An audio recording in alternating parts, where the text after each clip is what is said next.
অনেক আগে আপনার একটা লেকচার শুনেছিলাম যে শরীরে কোথায় তিল থাকলে কি হয়, জ্যোতিষীরা যেটা বলে থাকে, গণকরা যেটা বলে থাকে, এটা অনেক হুজুরে দেখে বিশ্বাস করে। তো আপনি বলেছিলেন অনেক দিন আগে একটা আলোচনা, আমি পুরো শুনে নাই, আসলে শরীরে কোথায় তিল থাকলে কি হয় এগুলো বিশ্বাস করা যাবে কিনা। 2 নাম্বার, এগুলো যদি বিশ্বাস করি ইমানে কোনো ত্রুটি হবে কিনা। মানে এগুলো কিন্তু কোনো আলেম আলোচনা করে নাই বা কোনো আলেম কিন্তু বলে নাই, সবাই কিন্তু কুসংস্কারের কথা বলেছে।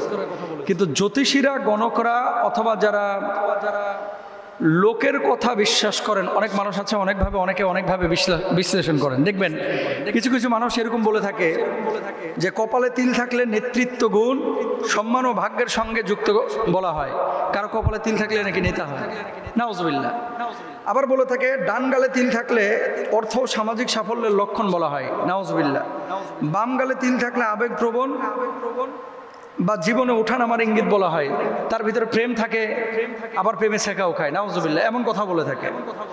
বাম গালে তিল থাকলে, আচ্ছা, নাকের উপরে তিল থাকলে আত্মবিশ্বাস, ভ্রমণ, প্রিয়তার সাথে যুক্ত করা হয়, নাউজুবিল্লাহ। ঠোঁটের কাছে তিল থাকলে ভোগবিলাস, ভালো খাবার ও আকর্ষণীয় ব্যক্তিত্বের লক্ষণ বলা হয়। চিবুকে তিল থাকলে স্থিরতা ও সম্পদ, পারিবারিক জীবনে প্রতিষ্ঠার লক্ষণ বলা হয়। ঘাড়ে তিল থাকলে সৌভাগ্য, ডান হাতে তিল থাকলে কর্মক্ষেত্রে সাফল্য, অর্থ উপার্জনের লক্ষণ বলা হয়, নাউজুবিল্লাহ। দেখেন এই বিষয়গুলো, কুল্লা ইয়ালামু মান ফিস সামাওয়াতি ওয়া মান ফিল আরদ, দেখেন আসমান এবং জমিনের মধ্যে যত জ্ঞান আছে এগুলো হচ্ছে সব কিছু আল্লাহ সুবহানাহু ওয়া তাআলা জানেন। কোনো মানুষ কিন্তু আপনার ভালো মন্দ এই সমস্ত জিনিসগুলো নিয়ন্ত্রণ করতে পারে না, সব কিছু জানেও না। আমরা ওই যে হাসছে, গালে টোল পড়ে, কাহারে ভালো জামাই পাবে, গালে টোল পড়ে ভালো ইয়া পাবে, বউ পাবে। কপালে দেখবেন চুলের উপরে 2টা ওই যে টিক্কা রয়েছে, কয় 2টা বউ হবে, তো 3টা টিক্কা রয়েছে, 3টা বউ হবে। এই সমস্ত বিষয়গুলো হচ্ছে উপমহাদেশ আর আফ্রিকার কিছু অঞ্চলের কালচার, এবং এগুলো মানুষের প্রচলিত একটা ধারণা। সম্পূর্ণরূপে এগুলো ভণ্ডামি, সম্পূর্ণরূপে ভণ্ডামি। মনে রাখবেন আমাদের আকীদা হচ্ছে ওয়াল কাদরি খায়রিহি ওয়া শাররিহি মিনাল্লাহি তাআলা, ভালো মন্দ সব কিছু এটা হচ্ছে আল্লাহ তাআলার পক্ষ থেকে হয়ে থাকে।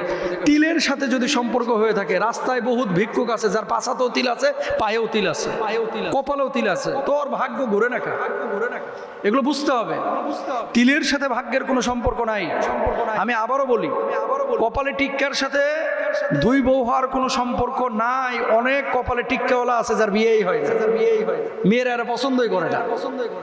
তো তার মানে কি বোঝা যায়, এগুলো আসলে হচ্ছে প্রচলিত কুসংস্কার, এগুলো বিশ্বাস করা যাবে না। আপনাদের কি এতটুকু কমন সেন্সে খাটে না যে যারা এগুলো বলে ও আবার ওই বসুন্ধরা সিটিতে ভিক্ষা করে কেন? যারা এগুলো বলে তারা আবার ওই গুলিস্তানে ভিক্ষা করে কেন? আপনারা কেন তাদের কাছে যান? মনে রাখবেন, লা ইয়াস্তারকুনা ওয়ালা ইয়াতাইয়ারুনা ওয়া আলা রাব্বিহিম ইয়াতাওয়াক্কালুন। যারা এগুলো বিশ্বাস করবে না, এমন 70,000 উম্মতকে বিনা হিসেবে আল্লাহ জান্নাত দিবে। সুবহানাল্লাহ, এটা নবীজি নিজে বলেছেন। এগুলো আপনারা কেউ বিশ্বাস করেন না প্লিজ। এগুলো বিশ্বাস করলে ঈমান থেকে দূরে সরে যাবেন। বিজ্ঞান বলতেছে শরীরের রক্ত জমাট হয়, স্ক্রিনের প্রবলেমের কারণে এই তিলগুলা দেখা যায়। আর আমাদের বাংলাদেশে এটা ব্যবসা, কয় বাম পায়ে তিল থাকলে বিদেশ যাওয়া যায়, বারবার বিদেশে যাওয়া যায়। অনেকের বাম পায়ে তিল আছে, পাসপোর্টই নাই, বিদেশ যাওয়া তো দূরের কথা। এগুলো বিশ্বাস করা যাবে না। আল্লাহ বুঝদান করুক, আমিন।